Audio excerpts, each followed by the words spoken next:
What if failure isn't the thing standing between you and the life you want, but the fear of failure is? What if some of the things you've called failures were actually redirections? And what if falling down isn't the opposite of success, but part of how success is built? Hello and welcome back to Dear Curious Soul.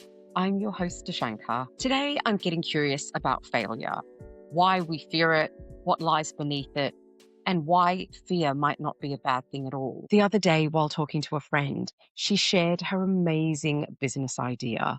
And when she talked about it, her whole face was just lit up.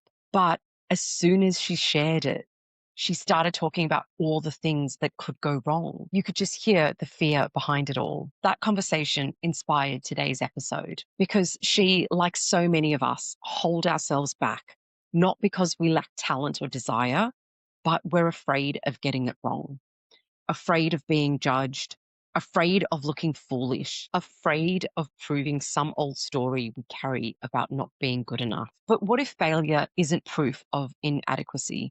What if failure is feedback, a teacher, a detour, even an initiation into something bigger? Let's get curious. Often, what we call fear of failure isn't really about failing. It's about what we think failure means. If I fail, will people see I'm unworthy? I'm a fraud. I'm not enough.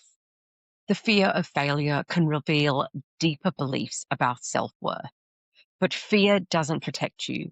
If anything, it often stops you from trying, from being seen, and from discovering your true potential or living your dreams. And sometimes feeling fear is simply a sign that you're stepping beyond your comfort zone. And that's often where growth begins. Failure is often how we learn. Falling down isn't failure. Staying down and never getting back up, that's where the problem is. The falling down is often the learning. Think about the first time you learnt to drive. Were you smooth and confident on day one? Probably not. I know I wasn't. I stalled. I misjudged turns. I forgot my mirrors. I kangaroo hopped down the road, went too fast, went too slow. But no one called it a failure. It was called learning. So why do we give ourselves grace in some areas, but not others? Every attempt teaches us something. Every misstep can move you closer to where you want to be.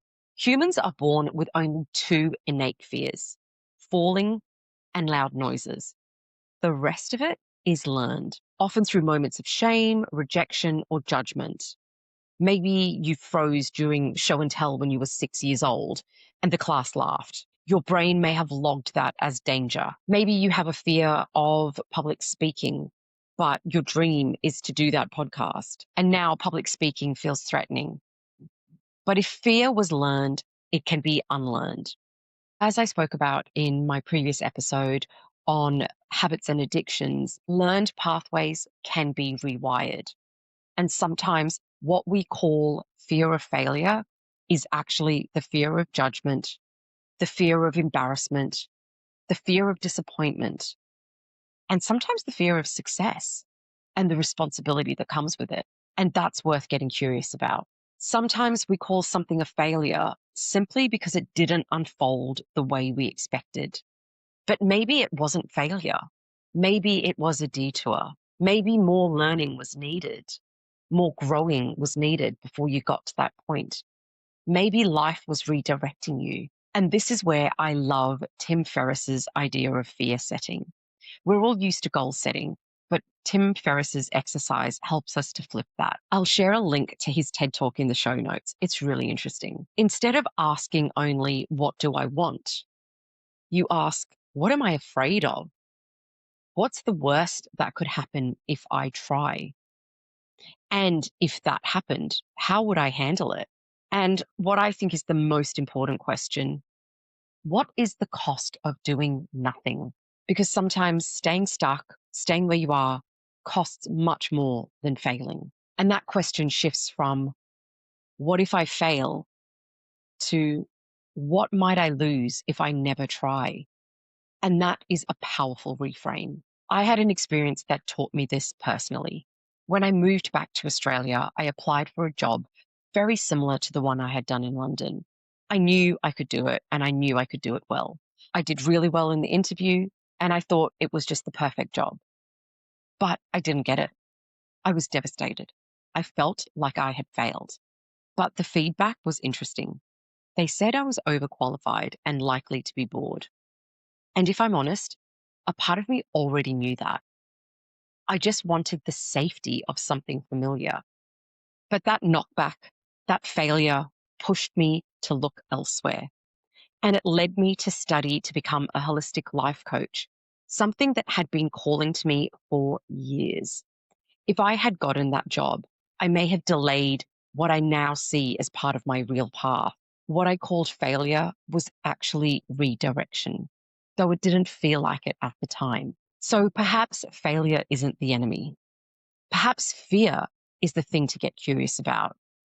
Perhaps failure is feedback. Perhaps it's resilience being built. And maybe it's life rerouting you. And maybe some of those moments where you thought you were falling behind were actually moments where you were being guided forward.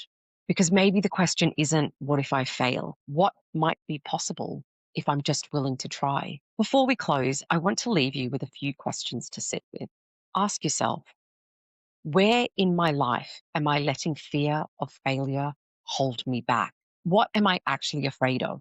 Failure itself or judgment, rejection, embarrassment, and disappointment? And what is one failure in my life that may have actually been a redirection? What is something I want to try, but I haven't because I'm afraid of getting it wrong? What is one dream I might lose if I never try? And borrowing from fear setting, what is the cost of doing nothing? And maybe the biggest question of all, what would I do if I stopped seeing failure as evidence I'm not enough and started seeing it as part of becoming? Sit with that this week, dear curious soul, because sometimes the thing we fear most is the doorway. Thank you for listening with an open mind, a kind heart, and your dear curious soul. And if you would like to support the podcast, please consider sharing this episode with someone who feels like the right person. It may be exactly what they need to hear at this moment on their path. Until next time, stay curious and keep exploring the whispers of your soul.